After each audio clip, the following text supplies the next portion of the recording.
In 1946, in an Egyptian cave, they found a new gospel, the Gospel of Thomas. What's that about? To find out, stay tuned for Reach Out and Live.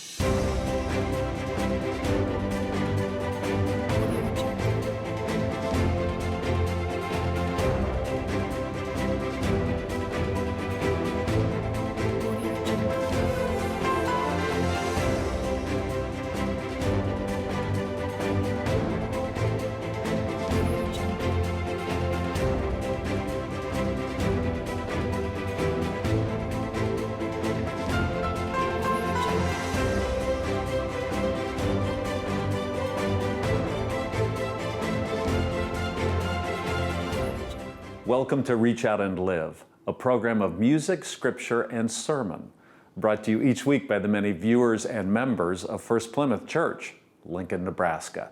Hi, my name's Jim, minister here at First-Plymouth. This week, I'm going to explore the Apostle Thomas. He appears 3 times in the Gospel of John, and he's fascinating, and we can learn a lot about ourselves. Let's worship together.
And then he said to his disciples, "Let us go back to Judea."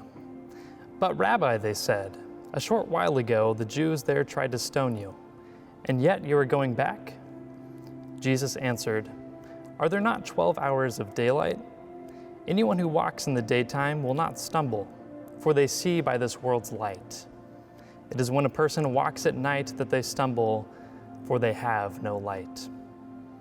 After he had said this, he went on to tell them, "Our friend Lazarus has fallen asleep, but I am going there to wake him up." His disciples replied, "Lord, if he sleeps, he will get better." Jesus had instead been speaking of his death, but his disciples thought that he meant natural sleep. So then he told them plainly, "Lazarus is dead, and for your sake I am glad that I was not there, so that you may believe. But let us go to him." Then Thomas said to the rest of the disciples, "Let us also go, that we may die with him."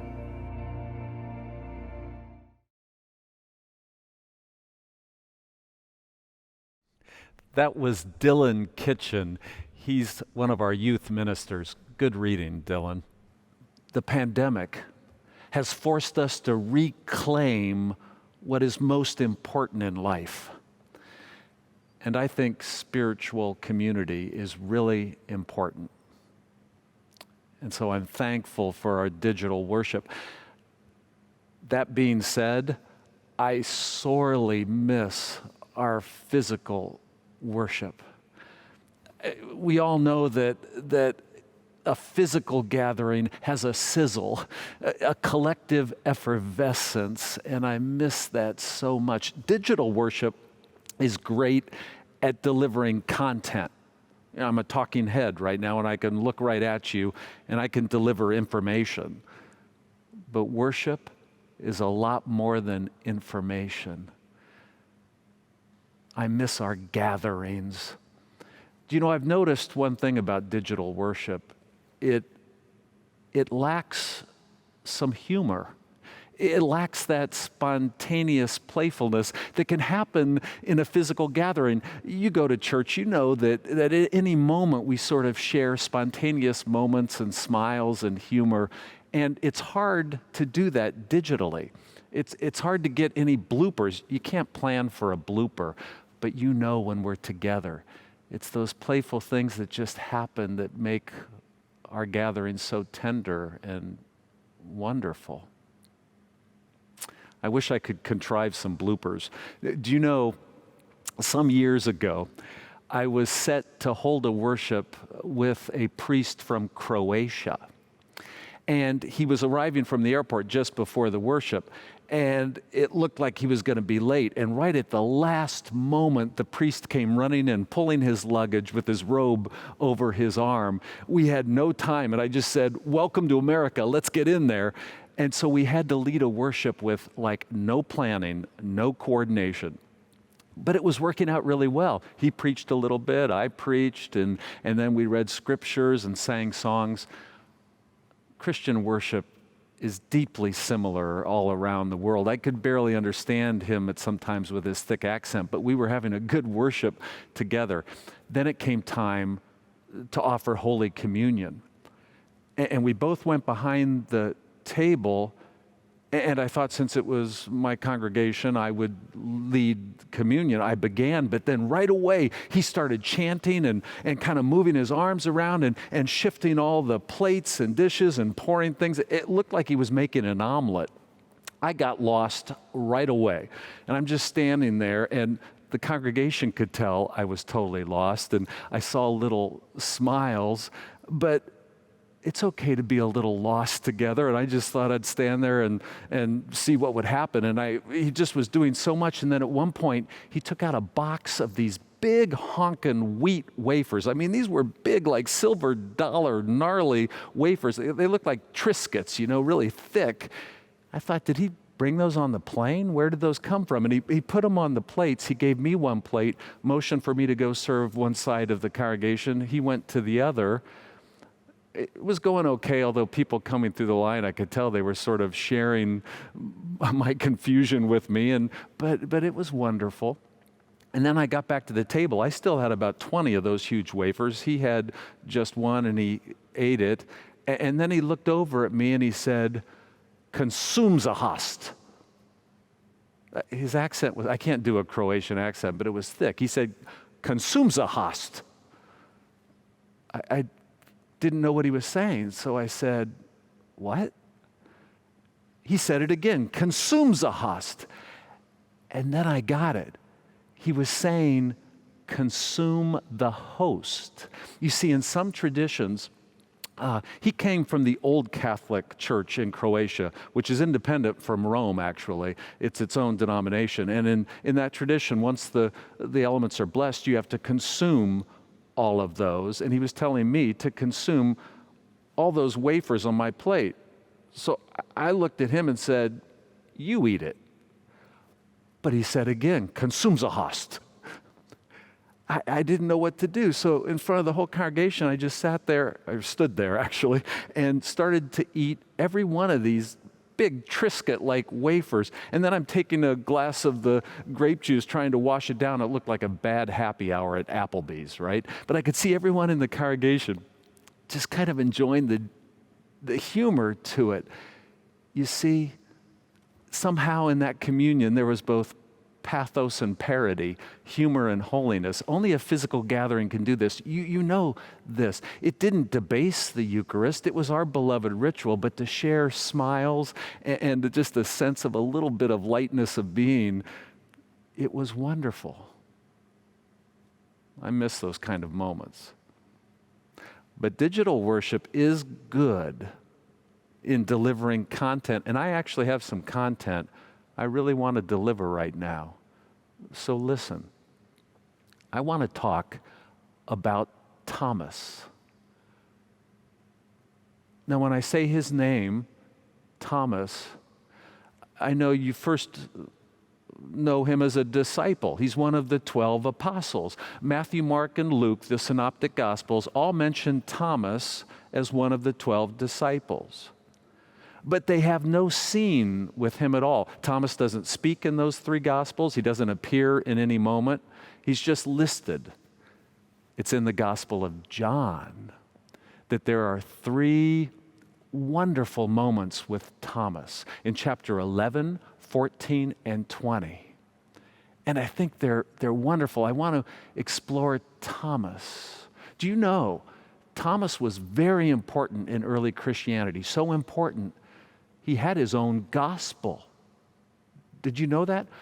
We discovered the Gospel of Thomas in 1945. It was one of the great archaeological finds. There was an Egyptian farmer going along the cliffs overlooking the Nile. He was actually just trying to gather fertilizer, but instead of cow pies, he found this earthenware vessel, and it contained some papyrus writings. He didn't know what he had, but the antiquities market had been heating up around Egypt, so he thought it might be of some value. He went to a dealer. Unfortunately, this poor farmer didn't get the real money. He sold it, and then it was a few years later that we discovered that jar contained a whole edition of the Gospel of Thomas. We had known of the Gospel of Thomas. It was mentioned in other writings, but we didn't have a whole manuscript. It's an interesting gospel. Some scholars believe it goes back as early as the other Gospels, right around the turn of the first century, even a little earlier. And it's not stories. There's no narrative. It's just a collection of teachings or sayings of Jesus. You should check it out. Some people have even wondered, should it be added to the Bible if it's as early as the other Gospels? I don't think we really need to add any more books, but the Gospel of Thomas has a spiritual power to it. Jesus has these little one-liners. One I love is he says simply, "Be passerby." A little cryptic, but listen, be passerby. I mean, when in life do we need to make sure we keep moving? We're to be a pilgrim people. When are we stuck? When do we need to let go of things and move on? Be passerby. Oh, that's evocative. So there was this Gospel of Thomas, and Thomas was this important figure in early Christianity. Now, in the Gospel of John, he's called Didymus Thomas. Now, Didymus in Greek means twin. Interestingly, the name Thomas in Hebrew also means twin. So there's this extravagant redundancy in the Gospel of John. He's called twin. So the early church wondered, who's his twin? Get this. There was a section of early Christianity that thought Thomas was the twin of Jesus. What an evocative idea, that Jesus Christ had a twin. The Gospels mention that he had brothers and sisters, and the early church thought Thomas was the twin of Jesus. I don't know about that, but as I read the Gospel of John, it becomes clear to me that he is a twin. He's our twin, that we see him go through a journey that each one of us has to go through. He's our spiritual twin. Let's go through the Gospel of John, chapter 11, 14, and 20, and see this journey that Thomas is on. But let me back up. In digital worship, I can deliver content. To get ready for that, I want to deliver some content. There's a writer named Bernardo Kastrup. He's a computer scientist, but he writes a lot on consciousness. He dabbles in philosophy. And I want to explain something using his type of words. You see, you're having a life. And in your subjective experience we call life, there are basically two realms you're navigating. You have your inner realm of emotions and thoughts, and then there's the outer realm of perceptions, of things in space-time universe. There's these two basic realms, or you could say me and not me. Those are the two basic distinctions, me and not me, or inner and outer. Now, Kastrup believes in the world of space-time, what you're seeing, he calls images or interactions. An image is like a rock, and if you see a rock rolling down a hill, that's an interaction between two images, a hill and a rock.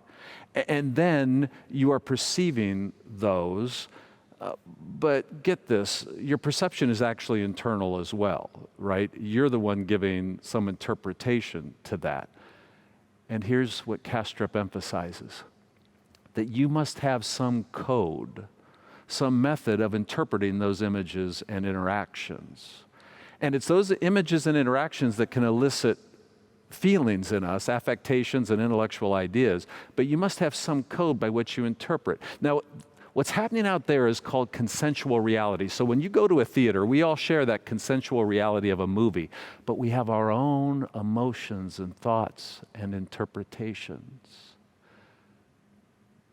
So we have some code to create an interpretation. For example, if you get a promotion at work, if you feel that that's part of a life well lived, well, then you must have some code that power and success and status matter, right? That must be part of your code if you think a promotion is important. Or say if a loved one dies and you feel a despair almost, well, that must be a code if you don't think there's any life after, or that you'll never see one another again. But that's a code of some sort to make that interpretation. Kastrup is trying to emphasize that we live by these stories we hold in our head. They create our whole life, this code. James Hillman, a psychologist, had what he called an acorn theory. He believed everyone has a destiny, everyone. Like an acorn has a blueprint within it to become an oak, and that you have this destiny, this blueprint. But your stories or the code you tell yourself, those interpretations you're living in, will either help propel you towards that destiny or hinder you. That's how important these are. Okay, I just delivered some content, and now we're ready to watch Thomas. I think on his journey, we see him change his code, his interpretation of life, and he fulfills his destiny. In chapter 11, Jesus asks the disciples to go with him to Judea, where he will raise Lazarus.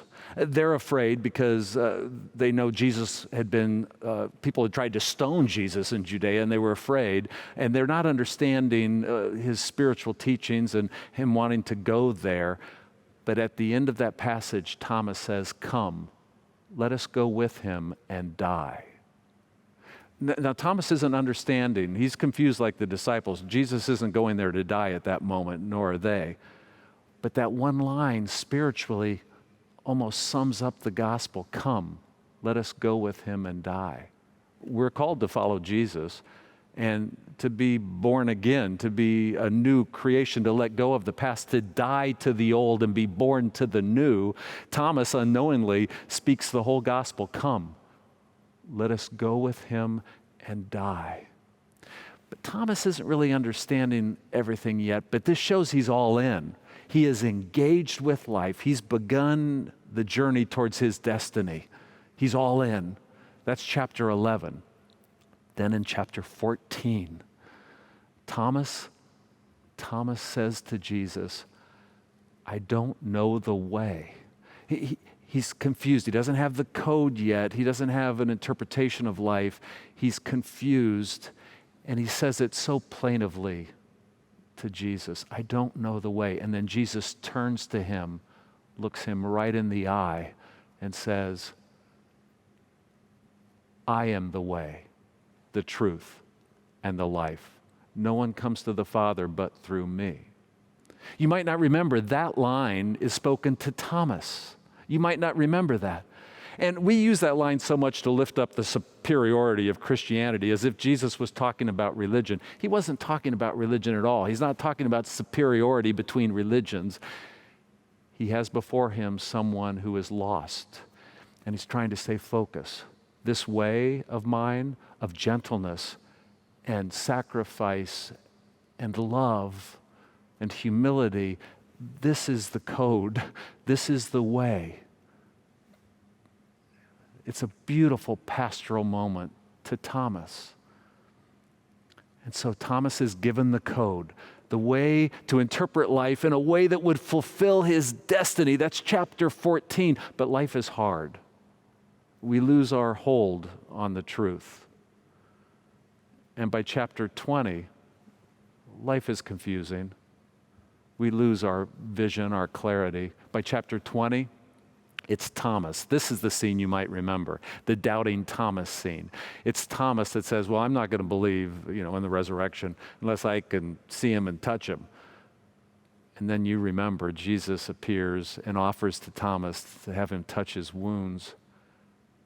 And then Thomas makes the highest acclamation of the gospel. He says, do you remember? My Lord, my God. You see, Thomas now has that way of interpreting life. He has the code. If you see love at the essence of all things, if you try to live with a gentleness and a self-sacrifice, you will fulfill the destiny of your fullness. Thomas, he took the journey all of us have to take. Bless you on that journey. Bless you. And next week, I'll make an omelet. Amen.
And so, my friends, I'm standing here live in our sanctuary that right now, this Sunday morning, August 9th. I don't think any major bloopers happen. They don't tend to really in digital worship. Although I should let you see that when I preach digitally, I get to preach in my tennis shoes, which is kind of fun, actually. But there's been no major bloopers, but the more serious mistake might be in your own head. You might have some story that minimizes what you're about. Oh, we do this. You might have some little bit of code or some story in your head that you're not good enough, you don't really measure up. And then Jesus turns to us and looks us right in the eye, calls us friends, calls us beloved, children of God. You are everything that God has hoped for you. You are a beloved. So let go of your anxious concerns. Surrender all that to God. Find your joy in serving others. Go in peace.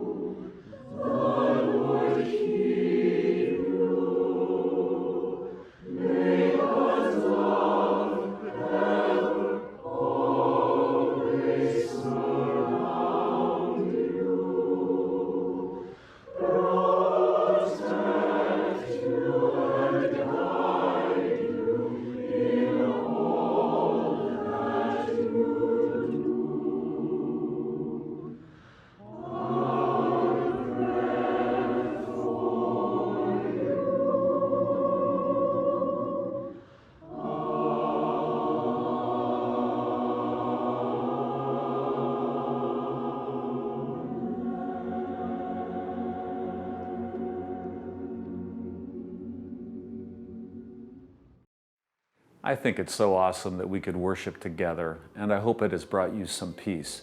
Do you know you can also join our worship services live every Sunday morning at 9 and 10:30 on Facebook, YouTube, and our website. And all of this is made possible by our members and friends like you. If you believe that an open-minded, loving congregation can help change the world, then consider making a donation. It will help us increase the love of God and neighbor, both in Nebraska and the world. If you would like to learn more about our church, go to firstplymouth.org. You can watch videos of the sermons, learn about our many programs and missions, then follow us to Facebook and become a friend.